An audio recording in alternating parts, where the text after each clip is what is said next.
Here's a stat that'll mess with your head. 73% of homeless people in America are working full-time jobs. Yeah, you heard that right. 3 out of 4 homeless people aren't lazy bums sitting around doing nothing. They're working their asses off and still can't afford a roof over their heads. But here's what's even crazier. Most of them give up within 6 months. They just stop trying. The system breaks them down until they accept defeat. Except for one guy, Chris Gardner. You might know his story from that Will Smith movie. But what Hollywood didn't show you? The real psychological warfare that happens when you're fighting for your life while everyone around you is telling you to quit.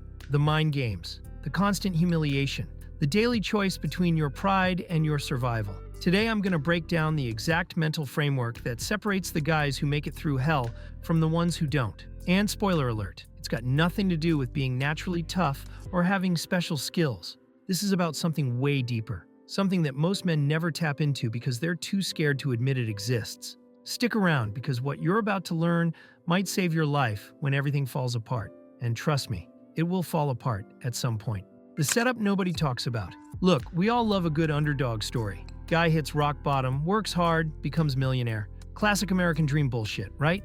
Wrong. See, what most people miss about Chris Gardner's story isn't the success part. It's the psychological mindfuck he went through every single day for months.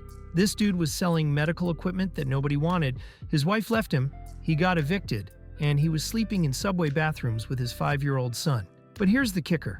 He kept showing up to his unpaid internship at a brokerage firm, every single day, in the same wrinkled suit, pretending everything was fine, while his life was literally falling apart. Think about that for a second. You're homeless, broke, your kid is hungry, and you're still putting on a tie and walking into a room full of guys who make more in a day than you've seen in years. The sheer mental strength that takes, most people can't even handle a bad day at work without complaining to everyone they know.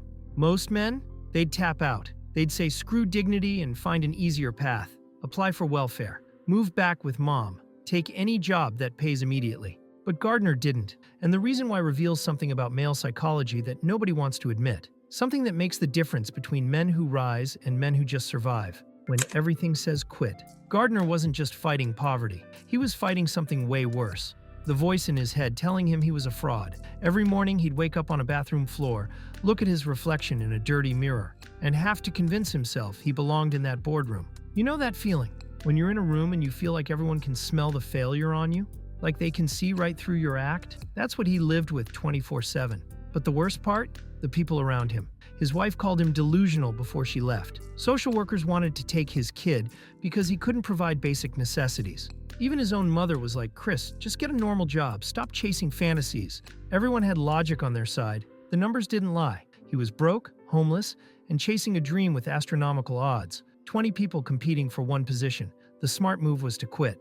And here's what nobody tells you about rock bottom. It's not just about money, it's about your identity as a man. When you can't provide, can't protect, can't even give your kid a decent meal or a safe place to sleep, that's when most guys completely break down. Society tells us our worth is tied to what we produce, what we earn, what we can give our families. Strip that away, and what's left? Gardner was staring at that breaking point every single day.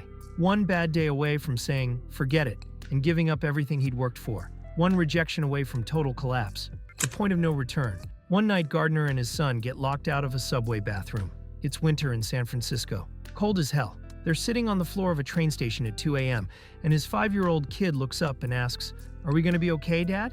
What do you say to that? When you literally don't know if you'll have food tomorrow? When you're one step away from losing custody of the only thing that matters to you? This is the moment where most guys would crack. Call it quits. Swallow their pride and take whatever job would pay the bills immediately. And honestly, nobody would blame them. Any reasonable person would say that's the right choice. But Gardner made a decision that changed everything.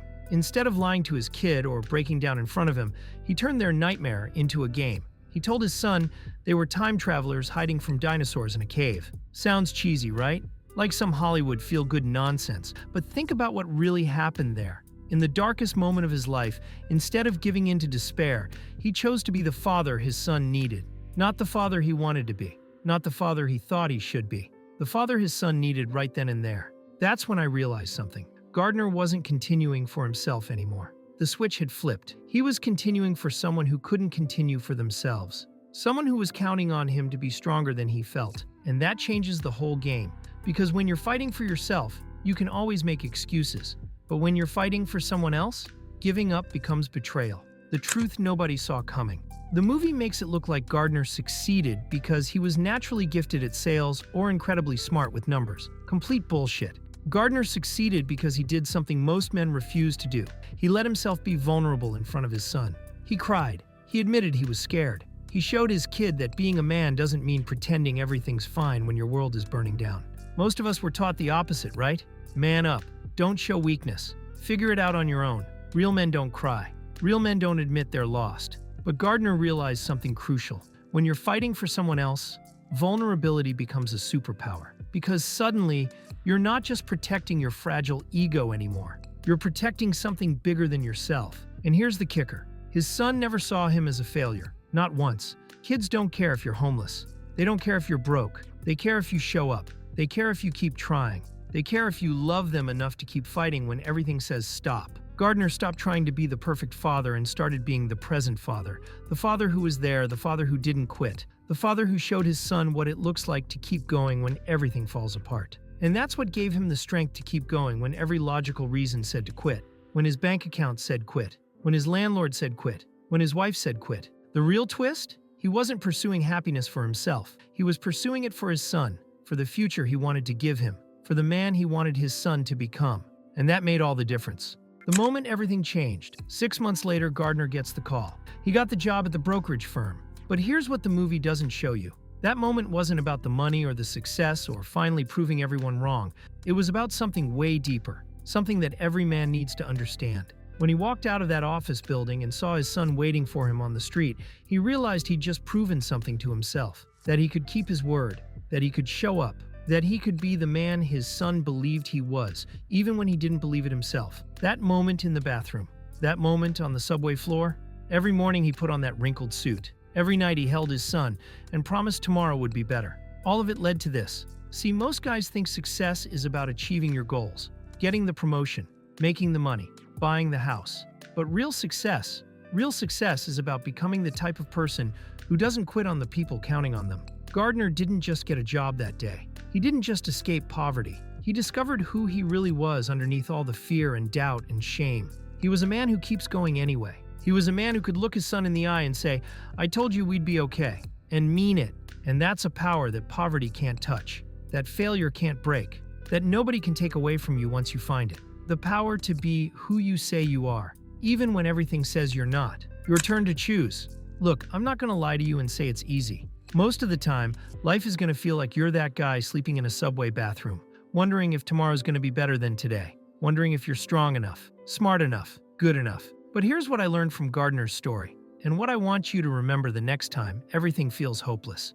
The next time someone tells you to give up on your dreams, you're not fighting for yourself. You're fighting for the people who can't fight for themselves. Your kids, your future family, your future self, the man you promised you'd become when nobody was watching. And when you're fighting for something bigger than your own comfort, your own fear, your own doubt, giving up stops being an option. It becomes betrayal. So next time someone tells you to be realistic or just settle for less, remember Chris Gardner walking into that boardroom with holes in his shoes and his head held high. Remember that dignity isn't about what you have in your bank account. It's about who you choose to be when you have nothing left but your word. Here's the truth they don't want you to know. You're not lazy. You're not broken. You're not behind in life. You're just fighting the wrong battle. Stop fighting for approval from people who don't matter and start fighting for the people who need you to win.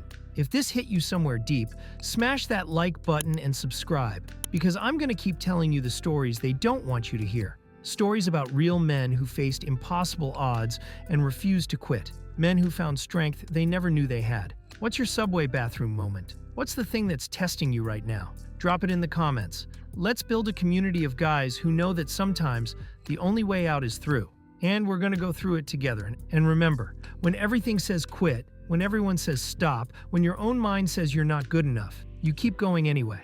Not because you're naturally strong, not because you're special, but because someone's counting on you to be stronger than you think you are. That someone might be your kid, might be your future wife, might be the man you're going to become 5 years from now. But someone's counting on you. Don't let them down. See you in the next one.